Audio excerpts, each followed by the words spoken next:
Bienvenue sur Au-delà de la thèse avec Papa PhD, le podcast hebdomadaire où on parle du rôle et de l'impact que les chercheurs peuvent avoir au-delà du labo. Avec moi, David Mendes. Bonjour Daniel, tu vas m'accompagner aujourd'hui pour ce Vox Pop ComSciCon 2024? Oui, tout à fait. Est-ce que c'est ta première année avec ComSciCon? Donc, c'est ma première année en tant que membre dans le comité organisateur. J'ai participé l'année dernière, donc c'est ma deuxième présence à l'événement. Très bien. Là, j'ai entendu dire qu'il y avait un passage des posters aux œuvres d'art. Est-ce que tu peux m'expliquer ça un petit peu? Oui, tout à fait. Donc, dans la programmation, on a demandé aux participants s'il y avait des projets ou des œuvres à nous montrer sous forme d'affiches. Donc, puis ensuite, sous forme d'œuvres d'art. Et puis, donc, c'est une manière pour eux de relier la vulgarisation scientifique et la créativité sous forme de balado ou de projets artistiques. Et puis, durant l'après-midi, il y avait un 2 heures dédié à ces personnes-là pour présenter leurs projets, puis en discuter avec les autres participants, puis les membres du comité. Merveilleux. Alors, est-ce qu'on va faire un petit tour et essayer de parler aux participants? Ben oui, allons-y. Salut! Cette semaine, on a un épisode spécial, hors série, de Au-delà de la thèse avec Papa PhD. Il y a quelques jours, j'ai eu le grand plaisir de retourner à ComSciCon, mais cette année comme reporter, pour, à l'occasion de cette 5e édition, parler de c'est quoi ComSciCon et t'apporter à toi des témoignages autant des personnes participant à cette édition que des organisateurs du congrès. Bonne écoute!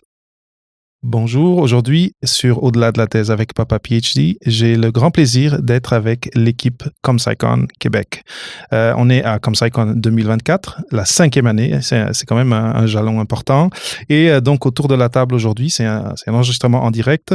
J'ai Marion Cossin, j'ai Gaël Lajeunesse, Berthier Gouin-Ferland et Billy Maubois. Bienvenue sur cet épisode spécial hors série de Papa PhD. Merci, bonjour. Donc, d'où vient ComSciCon? Comment c'est né et comment on se rend maintenant à la 5e année? Alors, ComSciCon, en fait, c'est un concept qui vient des États-Unis, en fait, de l'université Harvard. Et en 2019, ils ont eu le premier événement canadien. Donc, ça s'est exporté au-delà des États-Unis. Et en fait, moi, j'étais dans les 50 participantes. J'avais été sélectionnée dans les 50 participants à ComSciCon Cannes en 2019. Et ça a vraiment changé ma vie, en fait, d'une certaine manière. Et on était plusieurs personnes dans les personnes participantes du Québec. Et donc, dans le dernier jour de l'événement, sur le chemin du retour, on était comme, il nous faut absolument ça au Québec. Et en fait, ComSciCon Cannes, c'est à créer des franchises dans des événements locaux. Il y en a 4 à travers tout le Canada. Et donc, il y a eu ComSciCon Québec qui est né.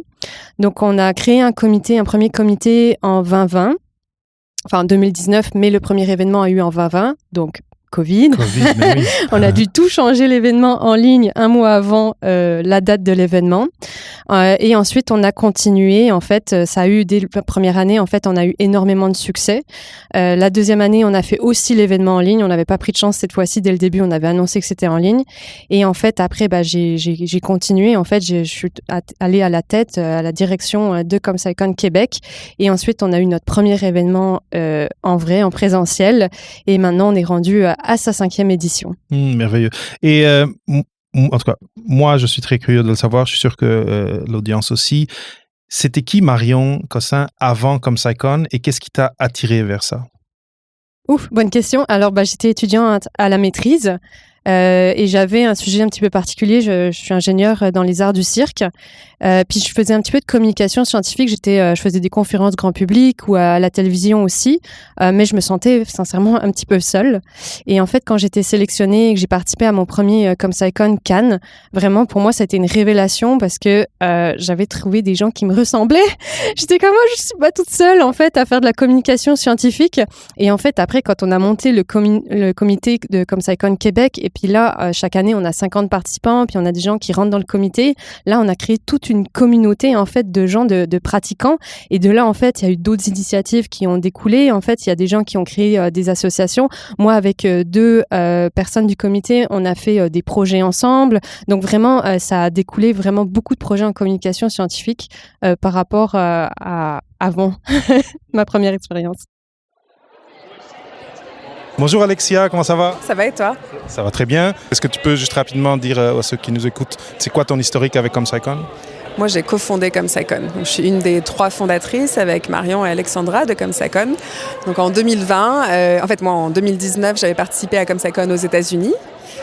Et après ça, des gens qui ont participé à d'autres ComSciCon sont venus essayer de créer ça au Québec. Et donc nous, on est le premier groupe qui a fondé ça. On allait chercher de l'argent, personne ne nous connaissait. On a une pandémie qui est arrivée en même temps. Donc moi, mon historique avec ComSciCon, c'est des montagnes russes. Mais c'est pour ça que je suis super contente d'être là, en fait, parce que 5 ans après, c'est un vrai événement, quoi. Oui, c'est ça, c'est enraciné maintenant.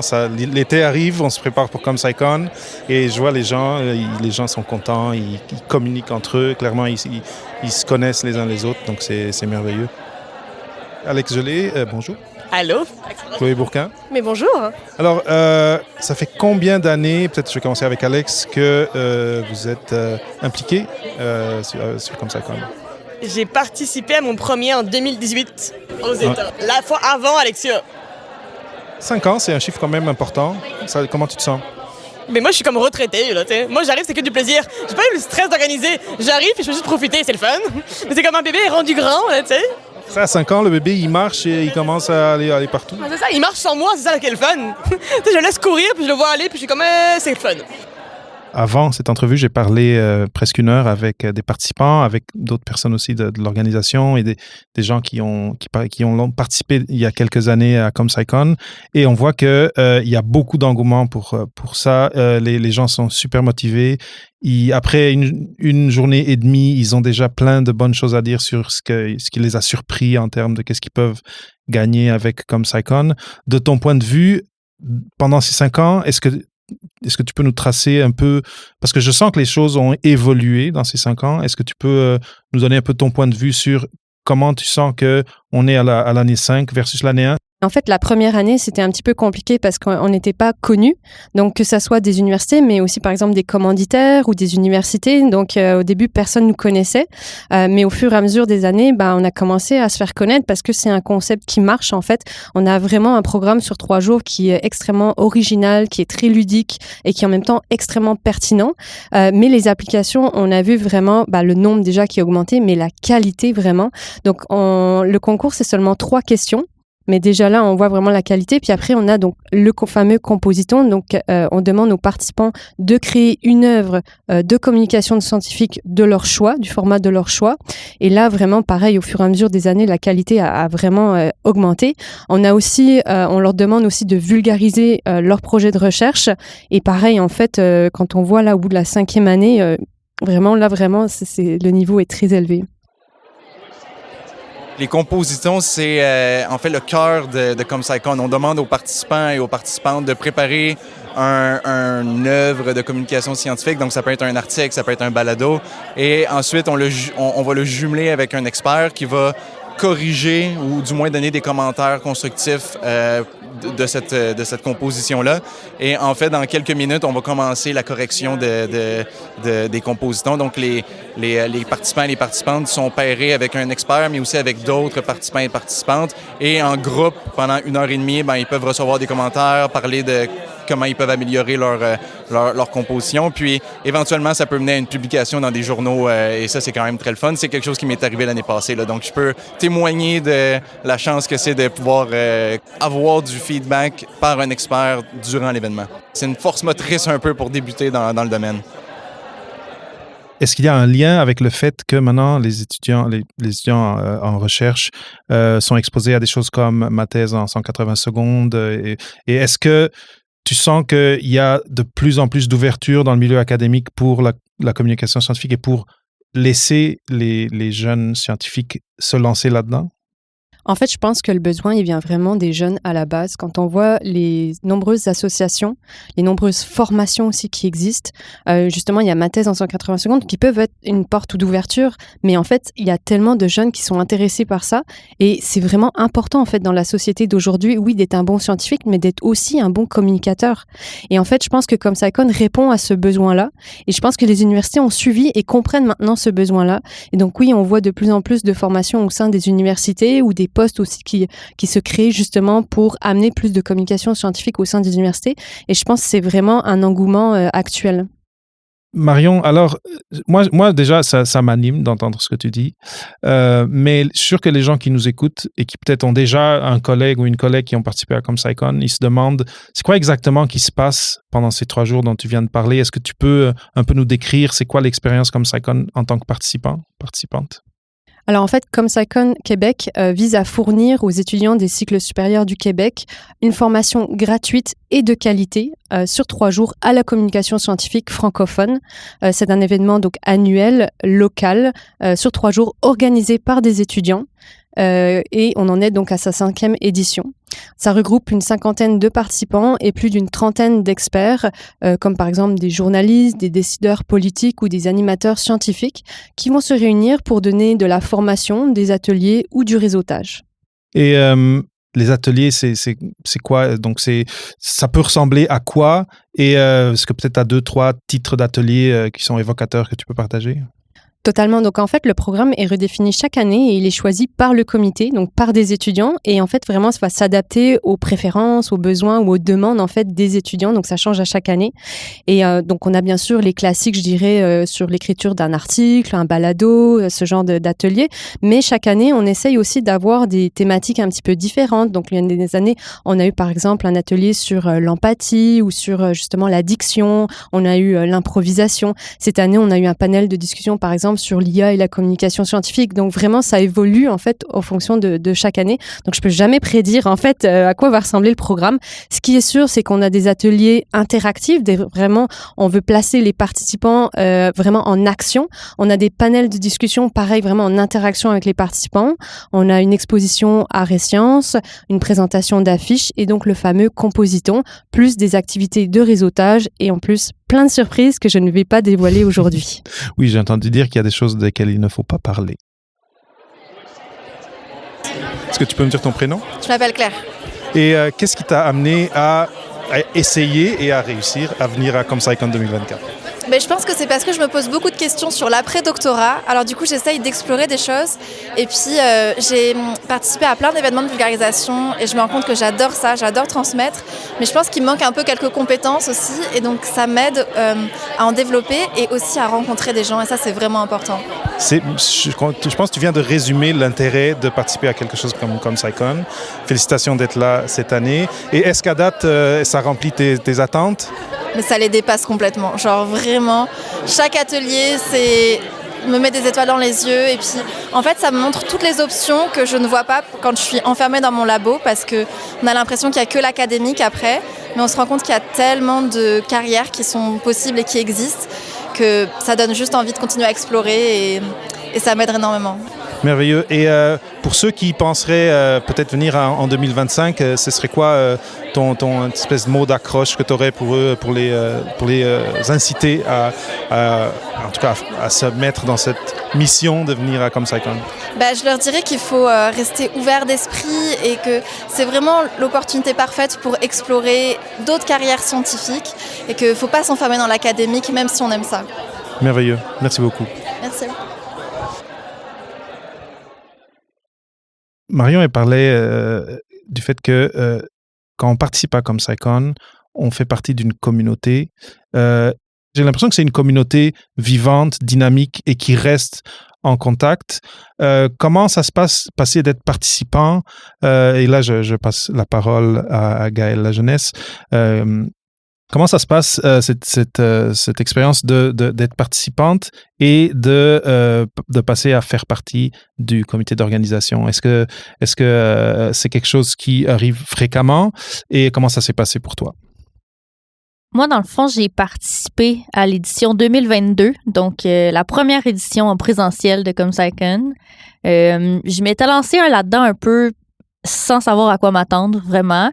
Puis ça a été un week-end merveilleux. J'ai eu vraiment du fun. J'ai rencontré des personnes vraiment intéressantes, autant parmi les participants que parmi les experts qu'avec le comité organisateur de cette année-là. Puis après l'événement, dans le fond, il y a un sondage qui avait été envoyé à toutes les personnes participantes demandant notre intérêt, nos commentaires sur l'événement, puis notre intérêt à peut-être participer au comité organisateur de l'année suivante. Puis j'ai donné mon nom. Je me suis dit, pourquoi pas? J'ai tellement eu de fun que je pourrais m'essayer. J'avais jamais vraiment organisé de trucs de ce genre-là avant, mais je me suis dit, je m'essaye. On était quand même quelques personnes intéressées cette année-là. J'ai eu la chance d'intégrer l'équipe. Je m'occupais justement du compositon cette année-là. Puis ça a vraiment été une expérience super. L'équipe est vraiment le fun. On se rencontre une fois par mois. Même si les rencontres se font à distance, étant donné qu'on vient tous et toutes d'universités différentes et à travers le Québec, il y a quand même une chimie qui se crée entre nous, j'ai l'impression, dans le comité. Puis, moi, j'ai vraiment trippé, en fait. Puis, je pense que j'ai même aimé mieux faire le ComSciCon en 2023 en tant qu'organisatrice qu'en 2022 en tant que participante, parce que j'ai vraiment vu tout un autre aspect. Le contact aussi se fait plus facilement, j'ai l'impression. On enlève comme la barrière. Moi, j'arrivais là, je connaissais personne. J'arrivais là complètement toute seule. J'étais extrêmement stressée d'arriver là, de connaître personne. J'étais comme, va falloir que je me fasse des amis. C'est quoi ça? Mais j'ai vraiment aimé ça. Puis c'est ça, l'année d'après, pendant le comité, ça m'a vraiment juste permis de briser un peu cette barrière-là de stress qu'il y avait. J'ai parlé avec encore plus de monde. J'ai encore plus trippé. Et donc, me revoici pour une deuxième année dans le comité organisateur. Cette année, j'étais en charge de la programmation. Donc, changer quand même un peu de rôle. On fait un peu différent, des nouveaux défis. Ça aussi, ça a vraiment été là, toute une expérience de monter ce programme-là. Même si c'est moi qui étais responsable, on prend en compte quand même l'intérêt et l'avis de tous dans l'équipe, ce que je trouve super pertinent. Tout le monde a son mot à dire. Tout le monde peut donner son avis, proposer des choses, poser des questions. Ce qui est vraiment, pour moi, je trouve, l'un des beaux aspects du comité organisateur, c'est comme notre chimie, notre communication, puis le fait qu'on fait ça en gang, finalement. Ton prénom, s'il te plaît? Mélanie Boisvert. Depuis quand dans l'organisation? C'est juste cette année que je suis dans le comité organisateur. L'année passée, j'étais participante. Comme partie de l'organisation, c'est quoi le type d'enjeu, le type de tâches, le type de responsabilité, de mandat que tu as? Mais c'est difficile quand même à organiser quand on est un gros groupe parce qu'il faut que chaque personne sache vraiment son emploi puis qu'il n'y ait pas trop une diffusion, que des tâches tombent dans une craque un peu puis qu'on l'oublie. Mais en même temps, on peut déléguer facilement. Il y a tellement de personnes qui sont présentes pour nous aider. Donc, ça a ses bons côtés, ses mauvais côtés, mais on était une belle team cette année. Très bien. Et qu'est-ce qui t'a fait, parce que tu es passé par l'expérience participante, qu'est-ce qui t'a attiré à dire, OK, cette année, je vais faire partie de l'équipe et je vais apporter le ComSciCon à d'autres participants? C'était vraiment, je voulais en premier lieu revivre l'expérience parce que c'était vraiment une belle expérience, c'était super enrichissant, donc je voulais le revivre. Et aussi, je voulais faire partie un peu en arrière de ceux qui font l'orchestration et tout. Savoir un peu, c'était mon premier événement que j'organisais, donc je voulais voir un peu comment ça se passe, c'est quoi vraiment organiser un événement et tout ça. Donc c'était vraiment ça qui m'a motivée à faire partie. Et pour ceux qui participent cette année et qui aimeraient peut-être être collaborateurs l'année prochaine, c'est comment être accueilli dans la famille ComSciCon et devenir partie de l'équipe? C'est comment l'accueil? Oui, l'accueil est vraiment bien. On fait partie tout de suite de l'équipe. C'est vraiment une équipe qui est très solide. Chaque personne est là pour s'occuper de l'autre personne si on en a besoin. Donc, on est vraiment très solide. Ouais. Étant donné que tu parles dans le fond de la gang, une chose, Marion est directrice, cofondatrice, mais c'est quoi les rôles? Donc, il y a Berthier et Billy ici. Est-ce que, ou toi, tu peux les dire, ou chacun peut dire son rôle? Mais juste pour que les gens aient une idée de ça peut avoir de l'air de quoi le rôle que tu peux prendre quand tu fais partie de l'équipe. Cette année, on est 16 dans l'équipe. On est une grosse équipe cette année par rapport aux années précédentes. Puis c'est ça, on a des rôles vraiment très, très variés. Là. Je peux peut-être laisser Berthier et Billy parler un peu de ce qu'ils font. Là. Oui, c'est ça. Je vais en profiter pour me présenter. Berthier, je suis sur le comité, ma première année. Puis moi, mon rôle cette année était les responsables aux commanditaires, aux partenariats, amener des ressources financières, mais aussi je dirais organisationnel, aller chercher des contacts ici et là pour rendre la conférence possible. Puis aussi faire de la publicité avec une très bonne collègue, Billy. Très bien. Et comment est-ce qu'on gravite vers un ou un autre rôle? Est-ce que c'est par nos aptitudes? Comment tu es tombé dans ce rôle-là? Moi, c'est très anecdotique. J'ai été pris dans le trafic dans la première rencontre de ComSciCon quand j'ai répondu au même courriel que Gaël qui nous disait « Voulez-vous vous impliquer? » Oui, non. Ça me tentait de m'impliquer après ma première année comme participant, mais j'étais en retard à la première rencontre. La rencontre décisive quand même, là, où on attribue finalement les rôles de chacun. Ouais. Donc, je me sentais... donc, c'est pour ça que je dis que c'est très anecdotique, dans le sens que, bon, j'étais en voiture, puis je me disais, bon, je vais pas full prendre la place dans la rencontre. Donc, j'ai comme pris lui qui concordait avec ce que je voulais faire. Donc, c'est vrai que j'ai un intérêt dans, le réseautage, puis prendre contact avec des gens, gérer des sous, etc. Mais je vais surtout pas m'imposer dans des rôles peut-être que d'autres personnes préféraient, tandis que moi, j'étais en retard dans la première rencontre. Et Billy? Oui, moi, c'est Billy. Je suis en charge des réseaux et aussi de la soirée réseautage qu'on organise ce soir, le soir du samedi du ComSciCon. Et moi, j'ai choisi ce rôle-là au début parce que je suis en rédaction de mémoire de maîtrise et je voulais quelque chose qui soit pas... Je voulais m'impliquer, mais qui soit pas trop non plus... qui prend beaucoup de temps et beaucoup de place dans mon emploi du temps parce que c'est quand même un horaire assez restreint.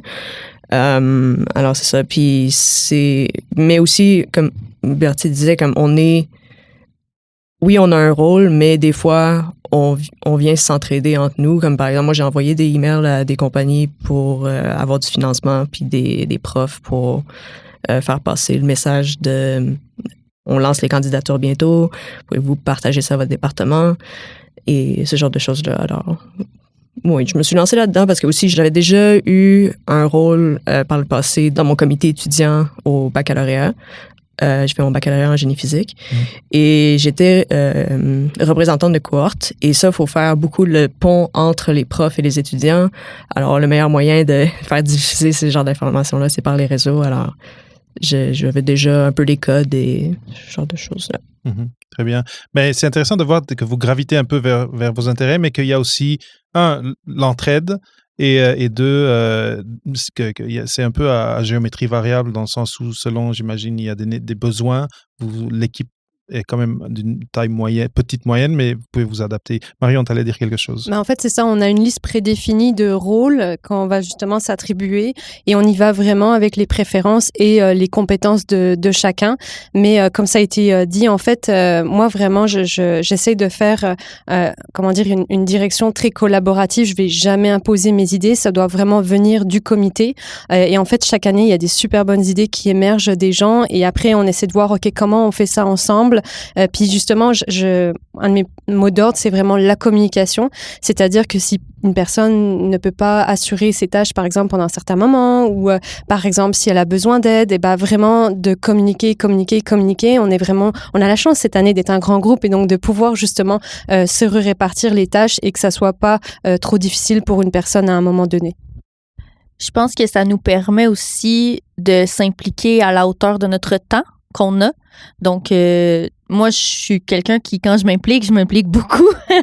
Puis ça permet de finalement, moi, avec la programmation, en tout cas, j'avais peut-être un des gros rôles cette année.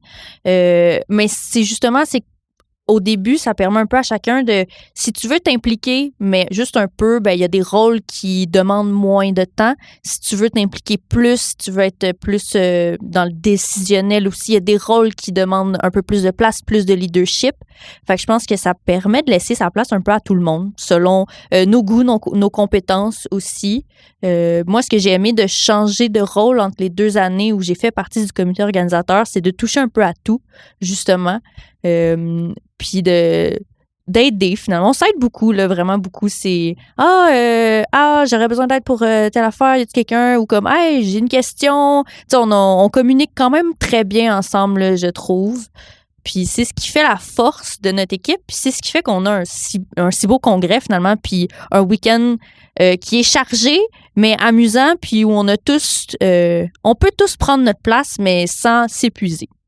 Moi, je vais faire du pouce sur ça en lançant des fleurs à Marion aussi parce que elle a réussi à créer une culture du respect, de la communication, de l'inclusivité qui rend l'expérience comme SciCon tellement attrayante, tellement appréciable. Puis autant quand on est du côté des personnes participantes que dans le comité organisateur, ça transparaît. J'ai jamais vu un Slack avec autant de respect. Puis je veux dire, c'est incroyable vraiment cette culture-là. Puis ça transparaît vraiment dans l'organisation de la conférence, je trouve. Définitivement. Mais ça se sent. J'ai déjà participé 3 fois comme juge et ça sent cette énergie positive, puis tout le monde est là dans le plaisir. C'est sûr que quand on travaille, on organise quelque chose, le stress fait partie, mais je pense que c'est du bon stress et cette énergie d'entraide, en tout cas, moi, de l'extérieur, je l'ai ressenti, donc je comprends. Et je suis sûr que c'est une des choses aussi qui fait que les gens à qui j'ai parlé, les participantes sont tellement contents, même ceux qui sont un peu introvertis puis qui sont un peu forcés à parler maintenant avec 50 personnes, ils sont contents quand même. Là, ils ont dit que ils sentent que c'est comme j'ai juste un anglicisme qui s'en vient là, mais une espèce d'espace sécuritaire, une espèce de cocon où là on va parler de communication scientifique ou d'art scientifique et il va pas y avoir de jugement, numéro 1, et ça va être dans la collaboration, on veut tous apprendre ensemble et en tout cas, moi je trouve que ça paraît, ça paraît vraiment en parlant avec les gens et en vous voyant aller. Mais tu dis justement que ça laisse la place aux gens ou peut-être aux personnes qui sont un peu plus introverties de parler quand même. Le fait qu'on soit juste 50 participants, je pense que ça aide beaucoup ça. Moi, comme je disais tantôt, je suis arrivée... C'était la première conférence où j'allais complètement seule. J'étais jamais allée seule dans une conférence avant. Je suis pas quelqu'un de si introverti que ça, mais ça m'a vraiment stressée beaucoup au début. Puis tout le monde est super accueillant, le comité est super accueillant. Puis vu qu'on est en petit groupe, ça se fait tout seul finalement de juste aller parler. Puis ça permet d'aller parler à tout le monde pendant toute la fin de semaine. Tu as le temps d'aller voir tout le monde. On a des activités brise-glace aussi la première soirée qui comme t'oblige un peu à aller voir le monde puis à parler avec eux. Mais moi, je trouve ça super justement pour aider peut-être les personnes plus introverties à vouloir se lancer. Puis même avec les experts, en fait, toutes nos activités vraiment sont tournées pour favoriser l'échange avec les experts. Et je pense que c'est vraiment ça aussi qui est apprécié. C'est sûr. Et d'avoir accès à ces gens-là. Puis je me souviens, l'année passée, il y avait Martin Carly qui était là. En tout cas, c'est quand même... C'est assez mémorable pour quelqu'un qui, pour la première fois, se lance en communication scientifique, d'avoir accès à ces gens-là 3 jours d'affilée, puis en personne ou en tout petit groupe, là, c'est vraiment... Je pense que c'est une des choses qui s'est améliorée avec les années. C'est notre 5e année. On est reconnu, oui, au niveau des universités, ça nous aide avec nos commandites, on a plus de participation, mais ça nous aide aussi au niveau des experts qu'on peut recruter. On a des gros noms quand même pendant nos week-ends, puis ben ça, c'est le fun pour nos participants qui peuvent rencontrer du monde de la communication qui font ça pour vrai de leur vie, puis des gens qui sont connus. Cette année, on a Joël Leblanc, directeur de l'Association des communicateurs scientifiques, qui est avec nous tout le week-end, qui s'implique vraiment beaucoup. On a des gens comme toi, justement, avec ton podcast, que c'est des gens qui sont plus connus. On a Julie Desruemer qui a un double chapeau cette année. Cosinus. Madame Cosinus, exactement, mais double chapeau cette année, qui est là en tant que Madame Cosinus pour parler de balado et d'humour, mais aussi en tant que représentante pour les partis politiques, qui vient nous parler plus justement de comment communiquer aux politiciens. Donc, ça nous permet finalement d'avoir ce genre de personnes-là, d'être plus reconnues, j'ai l'impression.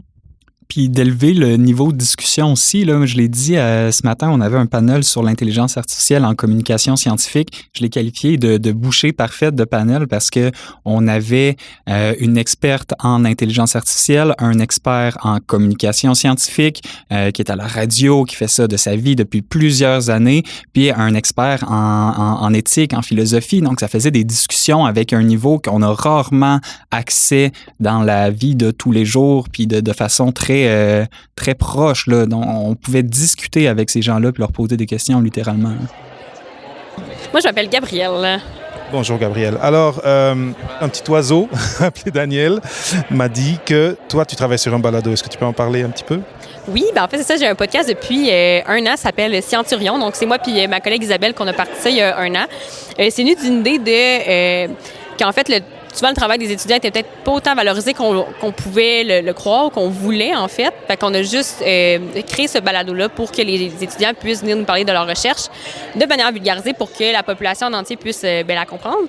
Puis on met beaucoup l'accent aussi sur l'expérience étudiante. Donc, c'est quoi être étudiant à la maîtrise? C'est quoi faire un doctorat? C'est quoi les envers de la médaille? Fait qu'on en parle beaucoup. C'est tous les défis auxquels on peut faire face. Fait qu'on parle souvent du syndrome de l'imposteur ou de l'anxiété derrière. Fait qu'on en parle beaucoup. Fait que ça aide beaucoup les étudiants à, oui, parler de leur recherche. Ça leur fait vraiment plaisir, mais aussi on parle de l'envers de la médaille puis ils sont vraiment contents de pouvoir nous partager ça. Merveilleux. Et donc, si je comprends bien, faire un balado, ça fit avec ComSciCon. Absolument. Bien, c'est de la communication scientifique pure et dure pour les oreilles. C'est sûr que nous aussi, on fait des petites vidéos, fait que ça peut être du visuel, mais oui, c'est de la communication scientifique de premier niveau, en fait. Parfait. Et comme étudiante, mais aussi comme podcasteuse, qu'est-ce que tu retires d'une réunion, d'un événement comme ComSciCon?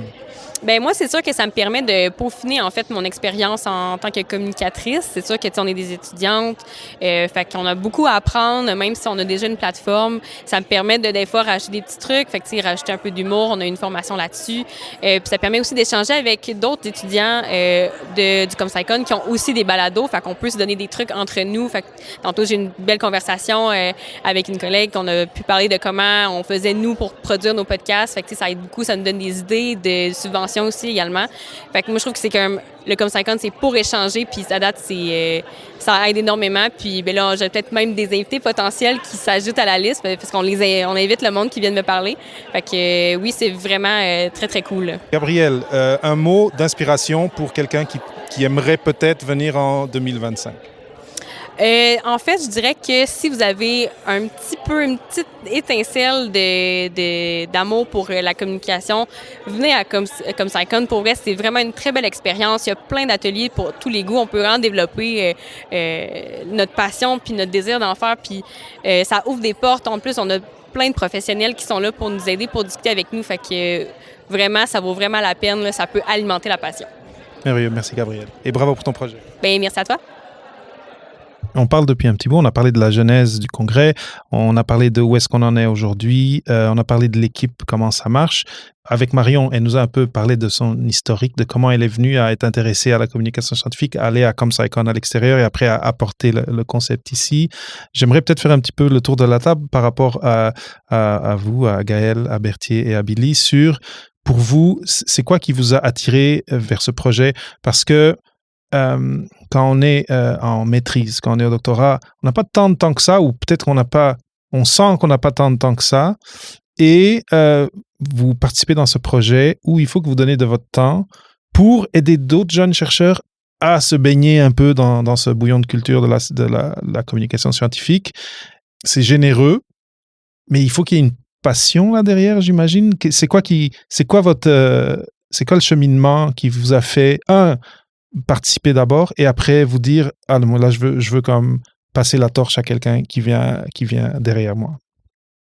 Moi, j'ai l'impression que du temps, on en a plus qu'on a, puis il faut faire plus ce qu'on aime. J'adore ma recherche, j'adore mon doctorat, mais j'ai l'impression qu'être tout le temps dedans, je finirais peut-être par me tanner. Puis m'impliquer dans ComSciCon, moi, ça me permet justement de faire un peu d'autres choses. Puis c'est quelque chose de complètement différent. Puis ça me permet de prendre des pauses un peu, si on veut, mais qui restent super pertinentes, super enrichissantes aussi. Fait que moi, c'est beaucoup pour ça que je le fais. Moi, la communication scientifique, j'ai vraiment découvert ça avec ComSciCon. Avant, j'en avais entendu parler. J'étais comme, ça pourrait être intéressant, mais j'avais jamais vraiment essayé. Finalement, aujourd'hui, ça fait maintenant 2 ans que j'ai fait ComSciCon, puis la communication scientifique, c'est, je dirais, une de mes passions. Et probablement, mon avenir après mon doctorat, c'est vers là que je veux me diriger. Puis moi, c'est vraiment parti au ComSciCon, finalement. Fait que moi, à ceux qui nous écoutent puis qui veulent se lancer en communication, oui, ça prend du temps. Oui, ça prend de l'énergie. Mais si ça vous passionne puis si ça vous intéresse, prenez-le temps. Même si vous passez 3 heures de moins sur votre doctorat par semaine, la planète brûlera pas plus vite. Non. Billy? Oui. moi, j'ai grandi en écoutant Découverte beaucoup. Charles Tisseur, c'est un héros. Et, et j'ai eu beaucoup de chaînes YouTube de vulgarisation scientifique. Je les collectionnais au secondaire. Je faisais des listes de plein de choses qui m'intéressaient. Et j'avais vraiment le goût de me lancer là-dedans le plus vite possible. Et dès le cégep, je cherchais chaque opportunité que j'avais pour pouvoir essayer d'en faire un peu.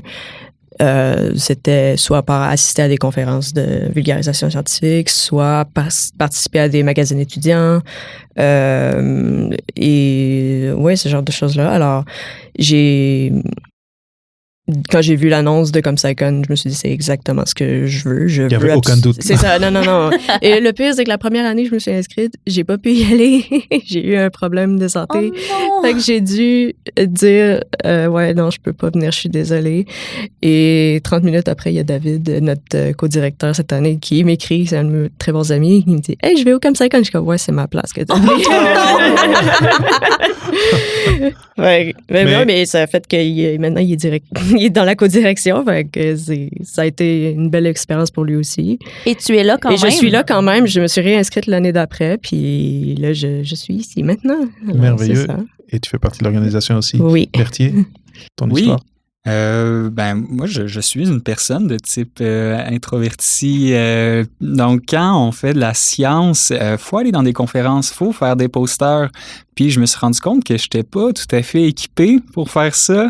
Donc, d'avoir un bagage clair, d'avoir des gens qui nous expliquent comment communiquer la science. Parce que c'est pas vrai que quand on va en conférence, on parle à des experts, même en conférence, notre niveau est niché, puis il faut être capable de vulgariser, de s'adapter à son public. Donc, finalement, c'est des pratiques de communication qui sont valides à plusieurs niveaux. Donc, en tant qu'introverti, d'avoir ça de manière très formelle, c'est très apprécié, puis ça m'aide dans toutes les sphères de ma vie. Fait que autant au niveau professionnel que personnel, ça l'aide. Puis pour ce qui est de l'investissement du temps, honnêtement, c'est le temps le plus facile à investir. Je veux dire, c'est tellement le fun d'organiser ce genre d'événements-là. On est avec des gens passionnés, on est avec des gens intéressés. J'ai jamais vu des gens qui répondent aussi vite à des courriels. Je veux dire, puis je lance beaucoup de fleurs, mais c'est parce que c'est vraiment un environnement que j'aime beaucoup. Puis ouais, c'est pas mal ça mon histoire. Moi, puis, c'est mes courriels préférés à répondre. C'est ceux-là, je réponds tout le temps en premier. Moi aussi. Maintenant, j'ai une question pour vous parce que il y a quand même quelque chose d'éphémère. C'est 3 jours. Il y a une année dans votre travail de recherche, mais aussi de préparation, et il faut que tout se passe en 3 jours. Donc, c'est pour ça que je parlais de stress un petit peu, comme j'ai vu, de faire tous ces éléments marcher ensemble. Ça prend de l'organisation, de la bonne communication, un petit peu de stress positif pour que les choses bougent. Mais comment ça se passe? Imaginons que quelqu'un embarque dans l'équipe, parce que je pense toujours aux gens qui nous écoutent et qui se disent « Ah, j'aimerais ça » ou « J'ai déjà participé » ou « Bon, j'aimerais participer, peut-être un jour faire partie de l'organisation ». Dans l'année, entre l'un et le prochain, comment ça se passe? Est-ce que après l'événement, vous faites un peu un bilan, puis vous prenez une petite pause et après, à un moment donné, ça reprend? C'est quoi sur le calendrier d'une année? Les courriels, là, quand est-ce qu'ils commencent à venir et quand est-ce que l'intensité monte, disons, pour le jour J? Alors, l'événement se déroule en juin. Et en fait, le comité organisateur de l'année suivante se crée en septembre. Donc, le courriel de sondage, puis de demander s'ils veulent rentrer dans le prochain comité est durant l'été. Et la première rencontre décisive pour monter le comité est en septembre. Donc, on travaille entre septembre et juin. Et tout est un peu découpé. En fait, la première session, trimestre, ça sert à chercher du financement. Et ensuite, le concours est ouvert entre janvier et février. Il suffit simplement de répondre à 3 questions. Et la sélection se fait début mars pour ensuite qu'ils puissent travailler sur le compositon. Et donc, nous, entre janvier et juin, on va monter notre programmation, trouver nos experts, monter le compositon, l'exposition à Resciences, la présentation d'affiches, etc. Donc, c'est bien septembre, donc c'est la rentrée. C'est aussi la rentrée de ComSciCon. Exactement. Bonjour Chloé. Mais bonjour! Alors, et toi, ton implication, c'est depuis quand? Et ben moi, ça fait depuis 2021 que je suis dans ComSci-Con. J'ai commencé comme participante, c'était en plein milieu de la pandémie. Et d'ailleurs, je me souviens très bien de la présentation d'Alex pendant justement ComSci-Con 2021. Et je me souviens, j'avais même fait des captures d'écran parce que tu expliquais où est-ce que tu pouvais publier des textes, etc. J'avais fait des captures d'écran, j'avais après cherché le nom des différents médias où on pouvait publier. Et puis, voilà, là, je suis rendue journaliste scientifique aujourd'hui. Donc, ComSci-Con, ça peut être un tremplin vers une carrière professionnelle dans le domaine de la communication scientifique. Ah mais 100%, en fait, moi j'ai fait ComSci-Con, je venais de soumettre un texte au concours de vulgarisation de l'ACFAS et j'avais pas été acceptée, donc j'ai pris ComSci-Con comme un moyen d'améliorer ce texte-là. Et finalement, en fait, j'ai décliné après mon texte sous plusieurs formats. J'ai publié notamment dans La Conversation, après dans la presse. Et je suis rendue aujourd'hui journaliste à la presse. Donc c'est ça, oui, c'est vraiment un vrai tremplin et ça marche, je trouve, même un peu trop bien. Donc, je sais jamais trop bien. J'aimerais un peu savoir si vous êtes capable de, peut-être toi Marion, mais peut-être tous, je ne sais pas si c'est des conversations que vous avez, d'avoir un regard sur les alumni, là, les gens qui sont passés par ComSci-Con, ils sont où? Et est-ce qu'ils vous réécrivent et dire « Hey, c'était vraiment tournant pour moi de passer à ComSci-Con. Regardez, maintenant, je fais telle affaire. » Est-ce que c'est quelque chose qui vous arrive? Oui, totalement. En fait, nos anciens participants ont vraiment du talent. Et donc, en fait, le Compositon, on les accompagne aussi à publier, en fait. Et on a des publications dans des grands journaux comme Québec Science, comme La Conversation. Et justement, on leur demande de nous donner ces informations-là. Donc, on garde une sorte de base de données de toutes ces informations-là. On leur fait de la publicité. On a même un groupe d'étudiants qui s'est formé lors d'un événement et qui a créé une association qui s'appelle Initiascience, qui fait du mentorat avec des jeunes du secondaire, avec des jeunes chercheurs. Donc, il y a toutes sortes d'initiatives. Il y a des livres qui ont été écrits, des balados, et j'en passe vraiment. La liste est assez longue. Donc, on a toute cette liste-là chaque année. Donc, quand on publie notre bilan, on fait justement une revue. On en sélectionne. En fait, on est vraiment plus là à sélectionner les meilleurs parce que la liste est longue.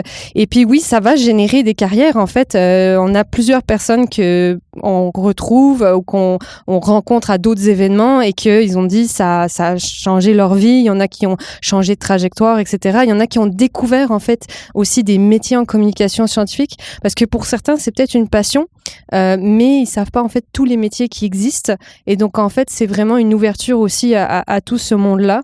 C'est ça. Je peux pas dire à quel point le pourcentage de gens ou le nombre de personnes, j'ai pas ce nombre-là dans la tête, mais je sais qu'il y a une certaine partie des gens qui passent, que ce soit dans les participants ou même dans le comité, qui ont ensuite fait carrière en communication scientifique. Puis il y en a certains qu'on ramène en fait chaque année, qu'on invite chaque année justement à venir parler de leur cursus, de leur carrière, pour donner, je sais pas, de l'inspiration aux futurs participants. Je voulais ajouter que cette année aussi, on a mis en place les ComSci bourses grâce au soutien de Force Avenir Plus. Donc, on a eu une bourse, puis avec cet argent-là, on a pu soutenir, on a fait un petit concours, en fait, dans justement nos alumni qui ont mis en place, dans le fond, des initiatives de communication scientifique, puis on a été capable de les récompenser financièrement. Donc, on a fait ça en janvier dernier. On a eu le financement pour 2 ans, donc c'est quelque chose qui va revenir aussi l'année prochaine. Puis, on espère être capable d'avoir une certaine pérennité avec ça. Puis, le but ultime serait de pouvoir soutenir financièrement certaines des initiatives de nos anciens participantes. Donc, effectivement, là, c'est quelque chose qui est super important pour nous. On veut qu'ils nous le disent, on veut qu'ils nous en parlent, puis on veut qu'ils réussissent finalement. Et alors, moi, comme je vous écoute parler, j'ai un point de vue de l'extérieur du projet, et moi, je veux que ça dure longtemps. Et là, tu viens de parler d'interaction avec des entités pour ce projet de bourse, mais si quelqu'un nous écoute et serait en mesure de contribuer, une entité qui serait en mesure de contribuer à ComSci-Con et de contribuer à la pérennité de ce projet. Je ne sais pas, en ce moment on est à l'année 5, je ne sais pas c'est quoi le plan à 10 ans, là, mais comment ça se passe pour vous parler et pour entrer en conversation avec ComSci-Con pour ce côté-là on aimerait ça être sponsor, mettons, du oui, projet? Ben textez-moi au 819. Non, mais honnêtement, notre site Internet, entrez en contact avec nous. On a site Internet, réseaux sociaux. Je blague sur mon numéro de téléphone, mais rentrez en contact avec nous. Nos courriels sont sur notre site Internet, sont sur nos réseaux sociaux. Nous, de notre côté aussi, on contacte plusieurs organismes. On essaie d'être à l'affût sur qui est-ce qui pourrait être intéressé à collaborer. Donc, de quelle façon notre organisme, notre initiative pourrait être bénéfique à d'autres initiatives aussi en communication scientifique ou en communication en général au Québec ou dans la francophonie. Puis on reste à l'affût de ça pour vraiment essayer que notre initiative soit bénéfique à le plus de monde possible, finalement. Il y a façon de collaborer dans notre milieu, dans plusieurs milieux. Donc, Billy, est-ce que tu serais en mesure de partager au moins un Instagram handle, un nom Instagram ou Twitter, et peut-être même l'adresse courriel ou au moins le site web? L'adresse courriel, c'est le QCA commercial ComScicon, donc ComScicon.org. Merveilleux. Et sinon, sur toutes les autres plateformes, Instagram, Facebook, X, LinkedIn, c'est ComScicon QC. ComScicon QC. Parfait. Et donc, les gens peuvent entrer en contact avec vous. Exactement. Ou sur toutes les plateformes, mais j'ai compris que le site web, c'est peut-être la meilleure ou le courriel. Oui, comme le site web ComScicon.ca, tout est regroupé finalement là-dessus. Mais soyez à l'affût que si vous voulez nous donner de l'argent et de collaborer avec nous, on va vraiment être très réactif à vos contacts. Motivé à participer et qu'est-ce que tu en retires jusqu'à maintenant? Ce qui m'a motivé à participer, c'est... je pense que la communication scientifique, c'est essentiel pour n'importe qui travaille dans le domaine de la recherche. Donc, être capable non seulement de mieux communiquer à des scientifiques, mais aussi à un grand public. C'est un skill qui est vraiment polyvalent, je pense que c'est vraiment important de développer. À date, je dirais que je ressors les ateliers ont été très intéressants. Il y a aussi des points un peu que je vais essayer d'adapter à mes prochaines communications. Tu sais, comment bâtir une histoire quand on communique sa recherche, comment intégrer s'adapter à un public, insérer de l'humour dans ses communications, même juste dans un atelier, tantôt on parlait de donner une personnalité un peu à notre sujet de recherche pour connecter un peu mieux avec l'audience. Je pense que ça augmente grandement la qualité de la science qu'on communique, puis ça permet au grand public de connecter un peu mieux aussi. Merveilleux. As-tu un atelier que tu as préféré? J'ai été ce matin à l'atelier de balado, comment insérer de l'humour dans ses présentations. Que justement, c'est là-dessus qu'on parle un peu du storytelling, là, désolé l'anglicisme, mais vraiment, comment bâtir une histoire avec la recherche qu'on fait. Ça, je pense que c'est vraiment une compétence qui est formidable. Peu importe le type de communication qu'on fait, être capable de bâtir une histoire qui est amusante à suivre, avec laquelle on connecte, puis qui nous fait en vouloir plus, en fait, de vouloir la fin de l'histoire. Ma question de suivi, c'est si une entité décide d'être sponsor, de mettre de l'argent, qu'est-ce qu'ils apportent à la communauté québécoise? Qu'est-ce qu'ils apportent à cette communauté de jeunes chercheurs, comme à 5 ans, à 10 ans? C'est quoi la vision? Je crois qu'on est dans... c'est pas nouveau. Il y a la communication scientifique au Québec, ou je pense dans le monde en général depuis 10 ans, a le vent dans les voiles. Puis c'est pas un hasard qu'on est à une époque où la technologie, la science prend de plus en plus de place dans notre vie de tous les jours. Puis on a besoin de comprendre tout ça. Puis pour ça, on a besoin de personnes qui l'expliquent, qui la vulgarisent. Puis pour ça, ces personnes-là ont besoin de manger, de vivre, puis ont besoin d'une façon de commencer à faire tout ça. ComScicon, c'est ça que ça fait. ComScicon, on investit dans des gens qui ont un potentiel, puis on pousse ce potentiel-là le plus loin possible. Donc, quand un organisme ou une entreprise ou quelqu'un veut collaborer avec nous, c'est ça qu'ils font finalement. Ils viennent investir dans le futur de la science, de la communication de la science. Puis, bon, au final, je veux dire, la science, c'est rendu dans notre société. Fait que dans juste l'épanouissement de notre société, dans une bonne direction, dans une bonne direction.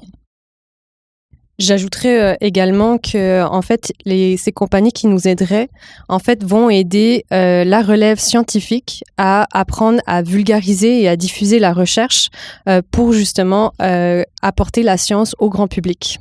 Sans nécessairement la... parce que ça que Viviane disait, que c'est pas vulgariser dans le sens rabaisser le niveau, mais mieux communiquer la science pour qu'elle soit plus digeste. Juste tantôt pendant le micro-trottoir, une des choses que j'ai vues, c'est que ça a permis à certaines des personnes que j'ai rapidement interviewées de se lancer avec leur concept. Et ils me les ont expliqués. J'ai pas demandé à chacun de m'expliquer ce qu'il présentait, mais j'ai trouvé ça super intéressant et même comme louable de créer cet espace protégé où les gens peuvent se lancer et se dire, bon, j'ai un concept que peut-être dans mon labo, dans mon institut, je suis le seul ou la seule qui pense comme ça, qui voit la science comme ça, mais à ComSciCon, je peux le mettre de l'avant, le partager avec ces 50 personnes, avec les experts les juges de compositons, et peut-être le peaufiner et me rendre à quelque chose d'autre. Donc, je comprends très bien ce que tu dis et je le vois, je le sens, je l'ai senti chez les jeunes chercheurs, chercheuses que j'ai croisés tantôt. J'ajouterais à ça aussi qu'on a nommé entreprise, on a nommé organisme, on a nommé de la science pour la science en général, mais en politique aussi, on a besoin de personnes qui sont capables de communiquer la science à nos décideurs politiques pour aligner les décisions de notre société. Il faut pas négliger cette sphère-là de la vulgarisation ou de la communication scientifique aussi.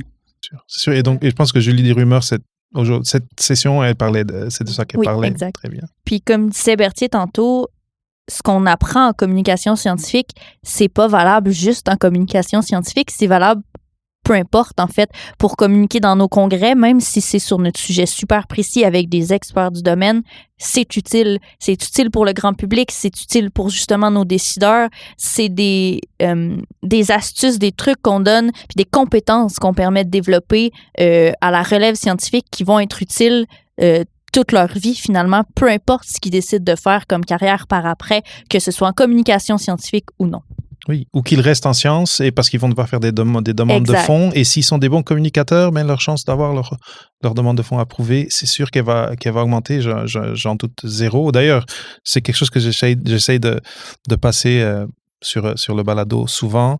Si une des compétences transversales que vous apportez de votre parcours universitaire et aux études supérieures, c'est d'avoir développé des forces en communication scientifique, je pense que c'est comme une des meilleures compétences transversales ou une des compétences les plus transversales que vous pouvez avoir parce qu'elles vont pouvoir être applicables, oui, dans des projets spécifiquement de vulgarisation de communication scientifique, mais aussi dans plein d'autres choses, dans vous présenter dans une entrevue d'emploi pour tel ou tel poste. Il faut savoir parler de sa science à des gens qui ne sont pas des scientifiques dans ce contexte-là et en tout cas, je suis content que tu le dises parce que comme ça, c'est pas juste moi qui le dis. Non, définitivement. Et je vois toutes les têtes qui hochent autour de la table. Donc mais je suis très, très, très content d'entendre ça. Bonjour Rita. Allô. Pourquoi ComSciCon pour toi? Pour moi, je suis passionnée de vulgarisation scientifique, spécialement quand c'est avec le dessin, pour pouvoir rendre la science plus belle, spécialement lui donner de la couleur. Pour moi, venant d'un domaine d'ingénierie, tu vois plus les couleurs de noir, de gris, il n'y a pas toutes ces couleurs-là. Alors, avoir l'espace d'être plus créatif, de jouer avec les couleurs et montrer la science d'une autre façon, ça, c'est très intéressant pour moi. Merveilleux. Et donc, ta peinture? Oui, c'est avec de l'aquarelle. De l'aquarelle. Est-ce que tu peux... c'est un balado, donc c'est audio. Est-ce que tu peux décrire un petit peu physiquement c'est quoi, mais après aussi c'est quoi le message que tu veux passer? Le dessin montre une baleine. Ça représente les animaux qui sont en vue de disparition à cause du changement climatique. Et sur le dos de la baleine, il y a les différents types d'énergie renouvelable, que ce soit le solaire, l'éolien ou l'hydroélectricité. Et ça montre comment les bonnes actions qui sont écologiques et vertes peuvent vraiment sauver ces animaux qui sont en vue de disparition. Et en bas, on trouve des petits-enfants avec des mains en feuilles d'arbre. Ça montre les bonnes pratiques écologiques et vertes qui commencent avec la génération qui est plus petite. Et c'est avec eux qui sont le futur de notre génération qui peuvent vraiment sauver la planète. donc là, c'est une peinture. Il y a des gens qui ont de la photo traitée numériquement. Il y a des gens qui font des balados. Pour toi, l'expression de l'art et la science et la recherche, c'est quoi le lien? Pourquoi c'est important d'avoir un événement comme ça où on vient vraiment essayer d'unir les deux? Quand les sciences ont commencé, ils ont commencé par l'observation et l'expérimentation. Et pour moi, on a vu vers les dernières années la science, comment elle est devenue comme quelque chose d'écrit, alors que ça a commencé avec des choses qui sont dessinées et conceptualisées. Alors pour moi, je trouve que l'art et la science sont deux choses qui ne se séparent pas, ils sont ensemble. Et pouvoir vraiment montrer les principes en dessinant ou en visualisant, c'est très important. Aussi les couleurs, ça exprime et ça connecte avec les émotions. Et pour le public, pour voir aimer les sciences et voir se convaincre avec les principes qui sont un peu plus avancés, c'est très important de toucher sur les émotions pour pouvoir le faire. Ce que je ressens après ces années de participation comme juge, mais aujourd'hui d'être allé parler avec les participants, de parler avec vous, c'est que comme SciCon, c'est pas juste une conférence, c'est un mouvement, c'est une tribu, c'est un terme que j'aime, mais une communauté qui grandit et qui continue de grandir parce qu'à chaque cohorte, c'est comme si on ajoute des nouveaux membres à cette grande famille. Et j'étais frappé quand je faisais mes entrevues par combien il y avait des gens, même qui montraient de l'art scientifique, mais qui venaient de domaines complètement différents. Est-ce que c'est voulu d'apporter des gens différents? Parce que c'est pas juste des sciences de la vie, c'est pas juste des sciences dures. Est-ce que ça fait partie de l'ADN de Comme SciCon d'avoir des gens avec des histoires et des cheminements académiques complètement différents? Définitivement. Comme SciCon est ouvert à tout étudiant gradué en sciences. Tous les domaines scientifiques sont représentés à Comme SciCon. Cette année, on a une quinzaine d'institutions québécoises qui sont représentées aussi. Que j'ai envie de mettre nous, de l'avant que ce et de soit faire diversifié. connaître le projet. On veut avoir des backgrounds différents. Par rapport à ces questions-là. C'est ce qui est beau dans l'art de la communication scientifique comment est-ce qu'on peut aider Comme SciCon à exister pendant longtemps. Tu peux communiquer ta science à n'importe qui. Moi, par exemple, je viens du domaine de la biologie, mais j'ai rencontré des gens du domaine de l'astrophysique, j'ai rencontré des gens du domaine plutôt des sciences sociales, des gens des mathématiques, des gens de génie, des gens de partout, finalement. Puis c'est ce que je trouve qui fait la beauté de Comme SciCon, c'est que non seulement on apprend à bien communiquer, mais on apprend aussi tellement de choses en parlant avec les autres participants sur d'autres sciences qui est peut-être pas notre domaine, mais qui est, selon moi, tout aussi intéressant. Donc oui, c'est complètement voulu d'avoir cette diversité-là au sein de nos participants. Je dirais même qu'on a une définition de la science assez large, même si on candidate venant de sociologie, de philosophie ou d'histoire, il y a des grandes chances qu'on accepte si tu arrives à démontrer qu'il y a un aspect scientifique qui est encore là, parce que justement, on valorise cette diversité de profils. Moi, je trouve ça super enrichissant. Ce que je ressens, c'est que en plus d'offrir aux participants, aux participantes de pouvoir se lancer et de pouvoir développer le goût, mais aussi peut-être leur courage de mettre de l'avant leur projet en communication scientifique, il y a aussi ce côté de réseautage et que quand tu sors, tu as cette cohorte de 50 personnes qui est passée par là en même temps que toi, mais tu as aussi les alumni, les gens de l'organisation et que tout ce monde-là, dans le fond, font partie de cette famille. Pour moi, Comme SciCon, c'est surtout une communauté, en fait, qui se crée. Dans les participants, mais aussi avec les anciens participants, les alumni, les experts. Tu as utilisé le mot réseautage. Je pense que j'utiliserais plus le mot communauté. La communication scientifique au Québec, c'est une communauté qui s'agrandit de jour en jour. Puis j'ai l'impression que passer par Comme SciCon, c'est juste se mettre les deux pieds dedans directement. Puis c'est ça notre but, en fait.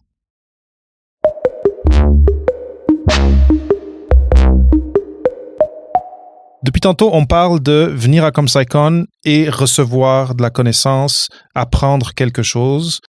Mais j'ai l'impression, en parlant surtout avec vous qui avez participé, qui maintenant êtes dans l'organisation, que on apprend quelque chose sur soi. Qu'est-ce que ce serait une ou deux choses clés que tu as appris sur toi en passant par Comme SciCon et que tu apportes avec toi jusqu'à aujourd'hui? Marion. Ce que j'ai appris, c'est ma valeur. en fait sur le marché parce que c'est juste une passion, la communication scientifique. J'aimais ça, c'était fun. Mais en fait, comme CSICon, ça m'a vraiment appris à vraiment avoir une valeur sur le marché, aussi dans ma carrière, à vraiment démontrer que ces compétences sont utiles, sont efficaces et vraiment je les mets de l'avant. Chose qu'avant je ne faisais pas et vraiment maintenant si par exemple je suis engagée vraiment c'est ça, c'est maintenant je sais ce que je vaux et c'est bien plus que ce que je pensais en fait, donc ça aide aussi à ça. Réponse très profonde et inspirante et importante. Gaëlle?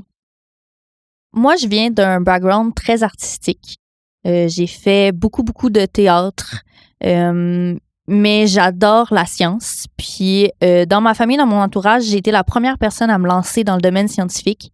Puis, pour moi, mon côté artistique et mon côté scientifique, ça a toujours été deux côtés très opposés l'un à l'autre.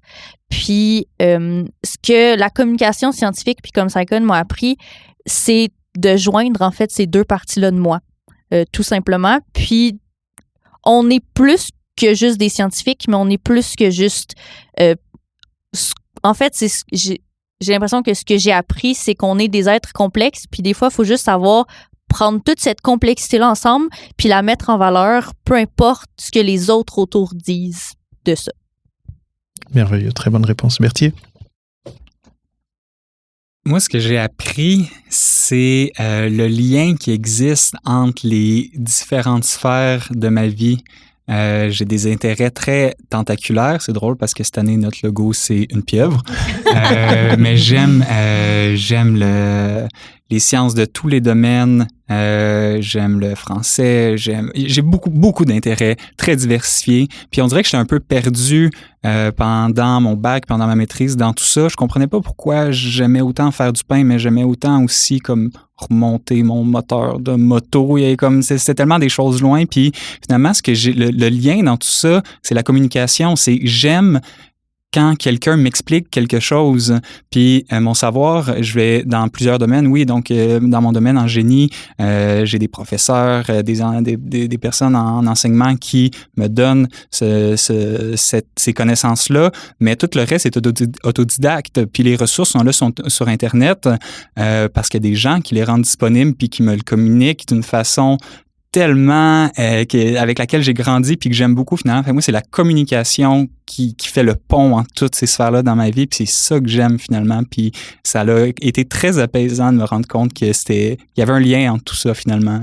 Merveilleux. Billy? Je dirais que c'est comme CSICon, ça m'a montré que c'était beaucoup plus accessible de faire carrière en communication scientifique que je le croyais. Parce que un peu comme Berthier disait, comme au cégep, il y avait beaucoup d'intérêts très diversifiés. Alors, de faire mon choix pour l'université, c'était une grosse décision qui a pris beaucoup de temps. Et même quand j'ai commencé mon programme, j'hésitais énormément. Est-ce que j'ai fait le bon choix et tout? J'aurais pu faire telle autre chose. Pouvoir voir que la communication scientifique vient tout ramener ça ensemble et que au final, j'ai les compétences de faire ce chemin de carrière-là. Ça permet aussi de reprendre confiance en ces capacités-là, parce que moi, j'ai fait mon bac en génie physique. T'as plus de cours de français rendu à ce niveau-là, et t'as plus de cours de plus artistiques, t'as plus de cours d'histoire. C'est vraiment que ton domaine. Et je trouvais ça ça me restreignait beaucoup. Moi, je trouvais que ça restreignait beaucoup mes horizons. Et là, ça m'a montré que non, en fait, tu peux continuer à toucher à tout à la science. T'es pas obligé de rester dans ton secteur tant que t'as la curiosité d'apprendre et de communiquer cette curiosité-là avec les autres. C'est tout ce qu'il faut. Tout ce que vous avez partagé comme cheminement et comme apprentissage est très, très pertinent et touchant même. Mais je vais essayer de rapporter ça à un concept clé. Et un mot que tu viens d'utiliser, Billy, et que tout le monde plus ou moins a utilisé d'une façon ou d'une autre, c'est le mot « rassembler ». Et je le vois de deux façons. C'est rassembler en soi des choses qu'on pensait qui étaient séparées. Ah, je suis un scientifique, donc je ne peux pas être drôle ou je ne peux pas être artiste. Rassembler ces choses-là. Mais aussi, d'un autre côté, à ComSciCon, quand on est ici, on peut pas, en tout cas de mon côté, je peux pas ne pas sentir ce rassemblement de cette communauté dont parlait Gaël. Et quand on se rassemble, on fait une activité humaine de base. Et quand on raconte ce qu'on fait, on fait une autre activité humaine de base et qui est centrale à l'expérience sociale d'être humain depuis des lunes et des lunes. Et je pense que c'est ça la magie de ComSciCon, c'est que ça permet aux gens de réhumaniser leur relation avec la science qu'ils font. Parce que la tendance, c'est à la rendre le plus froide possible, le plus cartésienne et le moins émotive possible. Eh bien, non, c'est important, dans certains contextes, de véhiculer la science vers différentes audiences avec de l'émotion, avec cette humanité. Et j'ai l'impression que de tout ce que vous me dites, il y a dans l'expérience ComSciCon et dans le pourquoi vous faites partie de cette conférence et de ce mouvement et de cette communauté, c'est parce que vous voulez jumeler deux jumeaux qui ont été séparés à la naissance, faire la science, être chercheur, mais être aussi un être humain qui veut raconter des histoires, communiquer et faire comprendre aux autres des choses des fois un peu compliquées, un peu obscures. Et je pense qu'il y a un plaisir à expliquer, mais comme le disait Berthier, il y a un plaisir à quand quelqu'un nous explique et nous, il y a la petite étincelle qui fait « Ah, ok, maintenant je comprends ça ». Moi, en tout cas, je comprends 100% ce que Berthier voulait dire. C'est super inspirant. C'est un super beau projet que j'ai toujours adoré. J'ai toujours été honoré d'y participer et je suis super heureux d'être ici cette année pour comprendre mieux la genèse, un peu comprendre de l'intérieur comment ça marche et pouvoir partager ça avec l'audience au-delà de la thèse avec Papa PhD. Merci de m'avoir accordé cette presque 1 heure à jaser. C'était vraiment une belle expérience. Je vous souhaite des années et des années de ComSciCon et que cette famille grandisse et que la culture scientifique, de par la communication scientifique, grandisse aussi au Québec de plus en plus. Et dans le monde, mais on est ici. Mais merci à toi, David. Merci de nous avoir invités puis d'avoir proposé finalement de faire ce podcast-là pour que les gens en apprennent un peu plus sur c'est quoi finalement ComSciCon. Puis moi, je vous invite tous et toutes qui nous écoutent à venir. Merci Billy d'avoir été là. C'était vraiment un plaisir d'entendre tes partages et ton histoire et ton cheminement. Merci Berthier, c'était le fun aussi de connaître. Et pour moi, c'est le fun de voir pas juste des biologistes, moi je suis biologiste, mais de voir que, comme vous disiez, il y a des gens de tous les domaines et même de domaines plus froids, à mon avis, que la bio, qui ont à cœur cette chaleur de la communication. Pour moi, c'est vraiment inspirant. Ben, merci à toi David, vraiment merci de contribuer à cette communauté-là, vraiment. Ça fait vraiment plaisir. Marion, merci. Merci David. C'était très flatteur, en fait. Je suis très honorée, en fait, de tous les compliments que tu as dit sur l'événement. Puis, il y avait beaucoup d'amour. Hein, C'est ce que ça m'évoque, vraiment. Mais oui. Merci. Merci. Merci d'avoir écouté cet épisode hors série d'Au-delà de la thèse avec Papa PhD. Cette semaine, je t'ai apporté un format très différent, beaucoup plus d'édition de ma part.